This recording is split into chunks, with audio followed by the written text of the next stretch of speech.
Hi, my name is Robert Picart, and I'm the author of a new book called Goddie. It's a novel based on a true story.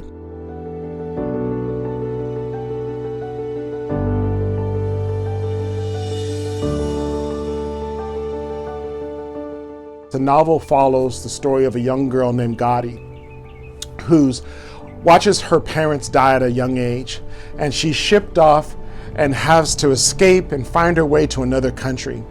And so the book deals with the trauma of separation, it deals with the immigrant story, and it deals with all of this against the backdrop of a glorious West Indian country.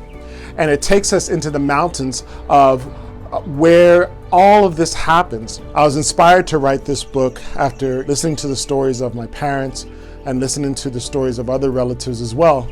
And I realized that our stories are very much interconnected. We all go through the same trauma. We all go through the same hardship and the same heartache. And the question becomes, what do you do when your life continuously gets interrupted? How do you navigate and put all the pieces together when traumatic things happen to you?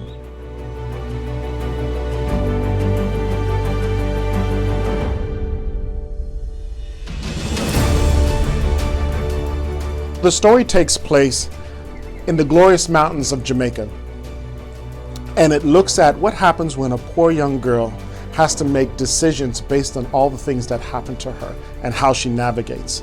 This, I think, applies very much to anyone that has to leave somewhere and leave something in order to go and get something that they've never had, to be able to leave your country or leave loved ones and go and find yourself in another place. This story speaks to survivors. It speaks to the immigrant story, and it takes us beyond the resorts and beyond the beaches of the West Indies and helps us to understand how we can go about navigating life, how we can go about making good decisions, and how we can go about understanding what it means to start over from the middle. So I invite you now to join me as I introduce to you Goddie and celebrate both her life and her triumph, and help us to all understand what it means to start over from the middle. My name is Robert Picart. I'm the author of a new book called Goddie, and I hope you enjoy it.